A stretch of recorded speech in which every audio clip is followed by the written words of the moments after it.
You know, I was speaking to the head of Mexico because I complain constantly about people pouring in. Now our border is the strongest border we've ever had. We've gone from the worst border ever in history to the strongest border. But I was speaking to the president of Mexico, a very wonderful woman, actually. And I said, we were talking about drugs. You can't let people come through your country and come into the country. You know, I was not that nice, but they understood what I was saying. And she said something that really got me. She said, I said, you're not a big drug-taking nation. And she said, no, we are not a consumer. And I said, a consumer, what an interesting word. We're not a consumer nation. We're not a consumer of drugs. I said, what an interesting, and why is that? She said, well, we have very strong family values. I said, but we do too. We do too. We have very strong, our families are devastated by what's happening with fentanyl, and China will not be we're going to make a deal with China. They were not letting that happen anymore. And I had a deal, by the way, before I left. I had a deal with President Xi where they were going to give the maximum penalty to anybody making fentanyl and sending it into the United States. And their maximum penalty is the death penalty, and it would have stopped.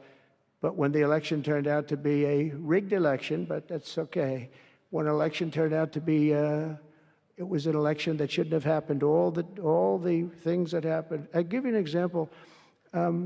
We wouldn't have had October 7th, Israel attack. We wouldn't have had Ukraine and Russia fighting. We wouldn't have had inflation. We wouldn't have had all of these things that, happened. But in speaking with her, she said about family values, I said, well, you're not really saying anything there because we have great families too. We have great family values.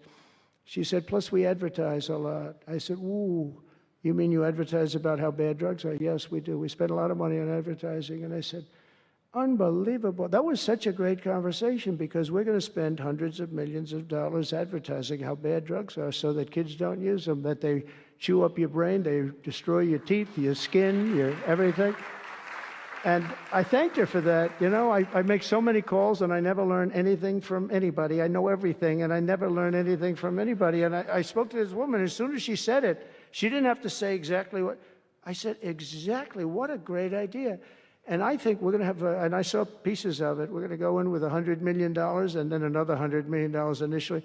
But I saw some of the ads and they are really violent. I said, you have to make them strong.